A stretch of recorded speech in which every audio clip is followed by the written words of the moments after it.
The first way that you can help protect yourself when buying a puppy online or talking to breeders online or adopting a puppy online, if you are unable to go see the puppy, or even if you can go see the puppy, you want to ask the question if they're a licensed business. If the breeder that you're dealing with is a licensed business, then you can move forward with hopefully the adoption process. If they're not, the best thing to do is tell them thank you for their time and move on to the next breeder. Whether that breeder is having 1 litter a year or 10 litters a year, they are running a business. Most states do have business laws, and they do need to be state licensed as a business. They have to pay their sales tax if you come pick up that puppy that you're adopting from them. Another thing that you can do is see if their state requires them to be state licensed. Here in the state of Missouri, each breeder, if you have more than 3 females, has to be state licensed. So, they come out and they do their inspections. A lot of breeders are doing mixed breed dogs so they don't have to deal with inspections by the AKC, or they just sell through the internet so they don't have to be state inspected if they live in a state that requires them to be. And what you can do is if you do buy a dog, or if you find a dog that you would like to have, find out if that state requires them to be state licensed as a breeder. And then just, call them up and ask them if they're licensed, and if not, report them. Make sure that the breeder is doing their things legally. Breeding is a big business, and a lot of people get scammed out of their money, and they get a lot of heartache because the breeders do not breed correctly. The breeders do not care about the dog. They're just looking for a quick buck. And one of the ways that you can help protect the breeding dogs and the puppies is to make sure that they're doing things right the legal way. So the first question that you should ask is if they're a licensed business, and then if they're state inspected. And then you can call the state and find out if they have state guidelines. And if not, report them, and then move on to the next breeder. If they are state licensed and inspected, if they required, or if they just have a state business license, then you can go ahead and move forward with, getting to know the breeder and seeing what they have available and if it would be a good match for you. Hi, this is Cindy Miller from ShorkieWorld. I would like to take this opportunity today and talk to you about how to find a good breeder. We will go over a list of questions you could ask your breeder that when you're screening them. Remember, you're making a commitment for the next 16 years. When looking for breeders, what you want to do is you want to look at their whole breeding practice, not just, their websites. You want to look for knowledge, expertise, commitment, and health of their dogs. And these questions will kind of help you on that. Once you find a good breeder you want to go with, make sure that you are very committed to not only your puppy but also to that breeder, and that breeder needs to be committed to you. So let's get started. First question is, how long have they been breeding? When looking at a breeder, you want to choose a breeder that has a lot of years experience, a minimum of 5 years. Not necessarily in that particular breed, but in breeding in general. So they should be kind of knowledgeable for you to answer any questions that might come up. Second question, how long have they been dealing and breeding that particular breed? Since I breed Shorkies, you would want to know how long have I been breeding Shorkies. When you're looking at that, you want to look at how many years they've been breeding those. You want to find a breeder that's been breeding them a minimum of 3 years. That way, they know if there's anything in their lines that come up later on. Not all health issues will show up within the first year. That's why we give our lifetime health warranty on our babies.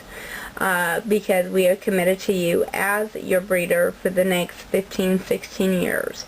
And if you deal with a breeder that, has only been breeding them, say, a year or 2 years, they might have issues that come up that they don't even know about, or their puppy parents don't even know about yet. So you want to find a breeder that's been dealing with that particular breed, whatever breed you're looking for at least 3 years. So hopefully they've gotten some feedback on their adult dogs that they have adopted out, so they know if there's anything in their lines. And then the next question, number 3, is how are their adults kept? Are they kept in the home? Are they kept in a kennel? Are they kept outside? Do they have a kennel? Then they bring their moms in the home to whelp. That's going to be, you know, something for you to talk to them about. Personally, our babies are born and raised here in our house. Our adults are born and raised here. All of our dogs are in our home. And we will be posting videos of our house and how we have it set up in our puppy club for our puppy parents. So anyway, you know, just because somebody has a kennel does not make them a bad breeder. You know, you could be a bad breeder and have 2 dogs. You need to find a breeder that's going to do the genetic testing, that's going to provide you a happy, healthy companion pet with a great health warranty, and somebody that's going to be there even after the adoption process is over. Next question. How many litters do the females have before they get retired? You know, we think that any female should not be bred after the age 5. Now, that's our personal opinion, and that's something that you will need to talk to your breeder about. You know, we didn't let our babies or our puppies or adults have, you know, 3 litters, you know, and they're usually retired by the time they're 5. So if you're looking for an older dog, please feel free to give me a call or send me an email, because we do have them periodically. And then, you know, as far as the litters they have before they're retired, you know, if you start breeding at 18 months, you know, and you shouldn't breed every heat cycle. Some dogs will come into heat every 6 months, some dogs every 8, sometimes once a year. So we don't let ours have, you know, 3 to 4 litters in their lifetime. The next question is, what age do you retire your females? Okay, we personally think 5 years, 5.5 is a good age. What do they do with their retirees? There's some breeders out there that they just kill them. They're done producing puppies for them, so they just take them out in the backyard and shoot them in the head. Very sad. Very, very sad. Or they'll take them to the vet and have them put down. Very sad. You want to find a breeder that actually retires their retirees into homes. That way, you know that you're dealing with a breeder that cares. After all, these are living, breathing creatures. They should not be, you know, put to sleep just because they cannot produce anymore or they don't produce anymore. They should be able to go into a family and just strictly be a pet. So that's something that you really need to talk to your breeder about, what they do with their retirees. If you're looking at purebred puppies, you need to know if they line breed or inbreed. There is a difference. Line breeding is where you would breed, say, a grandmother to a great-grandson. Line inbreeding would be mother to son, father to daughter, sister to brother. We don't do any of that here. We think it's disgusting. I wouldn't want to sleep with my father. so same concept. Other question 8. What kind of congenital defects can be present in this breed? The Shih Tzu and the Yorkie have a lot of same common factors when it comes to health issues. They can both have heart problems, they can both have liver problems, they can both have knee problems, they can both have eye issues. That is why it's so important to make sure that your breeder that you're dealing with is doing surf testing for the eyes, bile acid testing for their liver, OFA testing for their hips, knees, and heart. Next question. What steps are they taking to decrease these defects? So what kind of testing or what steps do they take to make sure their puppies and adults don't have health issues? The testing, the OFA, the surf testing, the bile acid testing would be great steps for that. And then obviously not breeding anything that has an issue. You know, there's no sense in doing the testing if they're still going to breed the dog. Next question. Do they offer a written health contract? You need to make sure that you do get a written health contract in writing, so there's no miscommunication later on that you thought this or they thought that or whatever. If the breeder says, oh, my dogs are teacup imperials, whatever, get it in writing. When you're dealing with a mixed breed dog, especially a first generation, a 5-pound Shih Tzu can have a 9-10 pound puppy full grown. So you have to look at 5 generations back. And that, you know, the AKC standard for the Shih Tzu is 9 to 16 pounds. AKC standard for the Yorkie is 3 to 7 pounds. So your 5-pound Yorkie bred to a 5-pound Shih Tzu can have a 15-pound baby, full grown. So, especially if that mama of that Shih Tzu was 12 pounds and her mother was 15 pounds, you have to look 5 generations back. Just because the parents are small does not mean your puppies are going to be small. That's why if the breeder is saying teacup, imperial, toy, those are sales gimmicks. Don't be fooled. You know, and unfortunately at this point in time, there is not a 100% accurate weight chart for the Shorkies. So they could say, well, the Yorkie weight chart says, oh, at 8 weeks old, it's 1.5 pounds. It's only going to be 4 pounds. No, it's half Shih Tzu. Remember that. Okay, we've had a puppy at 9 weeks old be 1.5 pounds, wind up being 8.5 pounds full grown. So you need to make sure that you're dealing with an ethical breeder that's not going to use those key phrases, teacup, toy, imperial, just to sell their puppies. If a breeder's using those words, walk away. It's a sales gimmick. There's no way they can guarantee that. And if they say they can, get it in writing so you can have something to fall back on when the dog outgrows what they say they're going to weigh. Next question, number 11. Do they require the puppy to be spayed or neutered? Any ethical breeder, responsible breeder, would want their puppies to be spayed and neutered. We actually neuter all of our males before they go home. You want to make sure that you have to have a spay contract. You know, ethical, professional breeders don't want people out there mass-producing puppies that don't know what they're doing. Breeding is not something to be taken lightly. It's something that should be done on a very serious note. You're taking living, breathing creatures in your lives in your hands. So, and don't breed a dog if you don't want the dog to die. Because you can have a mama that needs a cesarean, you take her in there and she die on the table. And then you just lost your most loving, treasured, you know, bed buddy, all because you wanted a litter of puppies. This is not a job or a avenue for somebody that, you know, cannot and does not want to take that risk. Because anytime you have a litter of puppies, you are risking that mom's life. So it needs to be done, you know, the right way. And there's certain things that you need to go by when you are breeding. Next question. Are you a member of any organizations associated with the breed? Any Shorkie breeder out there that is a home breeder is welcome to join the Shorkie Club of America. I am proud to be a member. I am proud to help be the person that helped get that program started, or that group started, the Shorkie Club of America. Stephanie is the president. And I am very proud and honored to be such part of a group that is for the ethical development of this wonderful breed. So, you know, as far as we are, yes, we are proud members of the Shorkie Club of America.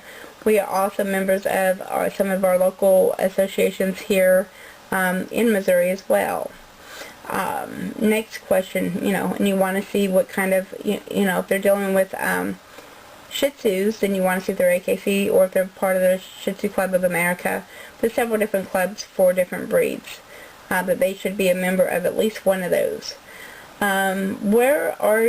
Number 13, where were the puppies raised? Are they raised in the home? Are they raised in a kennel?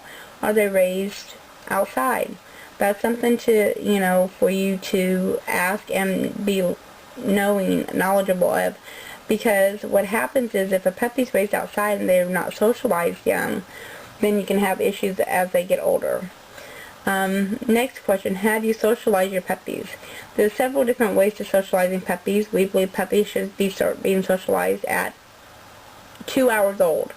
And there's different things that we do to help promote that socialization for the puppies, from them just being carried around to being touched to being loved on every day. And we can go over that more for you if you want to go ahead and give us a call and ask us about that. Next question, are they a professional breeder? There's several breeders out there that says they're a professional, but they don't do anything to be a professional. In order to be a professional, you have to seek knowledge and so forth. You know, you can't be a professional teacher or doctor or veterinarian without going to school. Unfortunately, there is not breeder school. But there are programs that breeders can seek out and find that helps them become a better breeder, especially here in Missouri. You know, here in Missouri, they actually have the University of Missouri actually puts on a canine workshop. It's offered every year, and I've actually attended that. Here's my certificate from that. It's College of Veterinary Medicine. And I've attended that for the last 5 years. Since 2004. And this is 2011. Of course, 2011, they ain't got here yet. This is my certificate for 2008, but we go to that every year. And that's just one of the things that we do. Living here in the state of Missouri, there's actually different programs that we go to and so forth, and that's what makes us a professional breeder.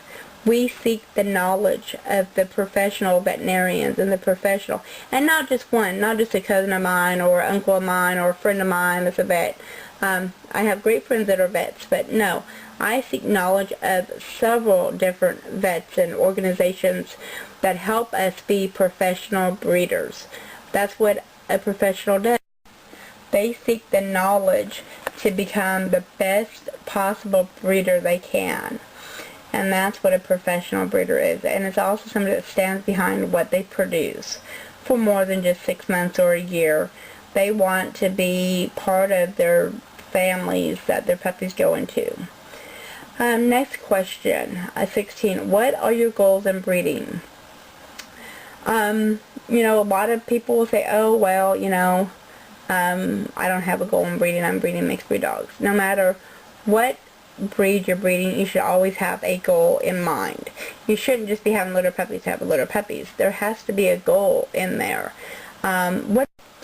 Okay, number 16. What are their goals in breeding? Every breeder, whether they're doing a purebred litter or mixed breed litter, they should have a goal, and they should have a end that they want to get to. So you need to ask them what the goal is in breeding and why they bred those two particular parents together, and you know, what their intentions are. That way you make sure that you're not dealing with a breeder that just wants to produce a litter of puppies for a quick buck. Next question, how do they promote the socialization of puppies? How are they socializing their puppies? How do they deal with that there, and who does that? Do they do it? Do they hire someone to do it? Do they evaluate each puppy? That's something that you need to know. You know, we actually start promoting our socialization of puppies at hours old. So we are there when each mom has their babies. We are there, you know, every day, and there's several different things that we do, and we can kind of go over that with you if you want us to, you know, when it comes to your particular puppy that you get from us. The next question, 18. Do you test your puppy's temperaments? You know, especially with the Shorkie breed, you need to know they're going to be more like the Yorkie, or they're going to be more like the Shih Tzu, or they're going to be more in between. What about their temperaments? How do you test them? How are they, you know, going to be able to tell you that puppy will be a good fit for you? Number 19. This is a big one. Please, please, please bear with me and think long and hard about everything I'm about to tell you. At what age can I pick up my puppy? No toy breed.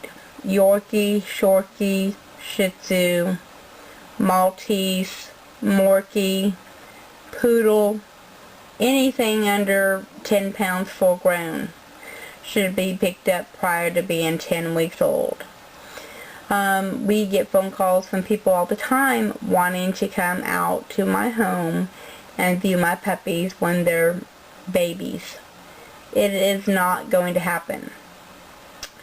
It is not worth my mom's, my dad's, my babies getting sick because somebody wants to come here to my home and look at the puppies and then go somewhere else and look at puppies and then go somewhere else and look at puppies and then come back to my home and then go somewhere else. You know, puppies are not protected against parvo, distemper, giardia, coccidia, and any other numerous diseases out there that you could possibly bring into my home. That being said, any breeder that would allow you to go to their home, their kennel, their facility, where they keep their puppies when they're 6 weeks, 5 weeks, 4 weeks, 3 weeks, 2 weeks, a week, a day, 7 weeks old, is not thinking about their puppies. They're thinking about their pocketbook. You want to make sure that you're dealing with an ethical breeder that is responsible enough to care for their babies, that they think of their babies before they think of the money that you're going to give them. So, that being said, you know, we do not let anybody into our homes to view our puppies before they're 8.5 weeks old. What a lot of breeders will not tell you, or they might not even know, that when you give a puppy a shot, say a Vanguard 5, that's a parvo distemper all in one shot.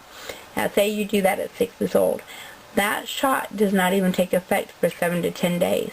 It takes that long for that shot to build up the immunities in their system.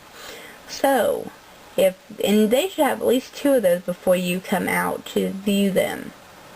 So if you do that at 6 weeks, then you do that again at 8 weeks, there's still only 1 shot that's given that's going to be even activated before, you know, you come out. So that's one of the reasons why we do not allow anybody into our home to see our puppies before they are 8.5 weeks old. That way they've had 2 sets of shots and they're both activated and they're helping protect our puppies. Another thing you want to look for is puppies that are being taken outside for videos and pictures. Should not happen. Should not happen at a young age. You know, our puppies don't go outside till they're a minimum of, 13, 14 weeks old, and by then they're home. So, you really want to be careful when you're dealing with breeders that are allowing people into their homes or their facilities before the puppies are vaccinated, because they're not thinking of the puppies, they're thinking of their pocketbook. That being said, no toy breed should be even leaving their mamas or anything until they're at least 10 weeks old. Those extra 2 weeks are helping them get more socialized and the learning limits with different issues and puppies and so forth. Next question. What health screens have been done on the puppy and what shots and warmings have they had? Whether you're picking a puppy up in person or you're having a puppy flown home to you, you want to make sure that that puppy has a health certificate from the vet.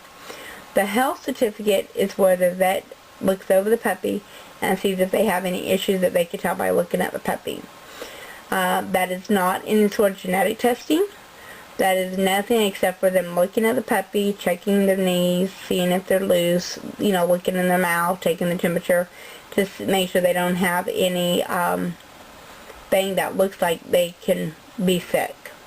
That is something that you want to make sure they have done before you pick up the puppy, or if you're picking up the puppy, go to the vet with them so you're there when that's done, and then you could ask the vets any questions that you may have about the particular puppy.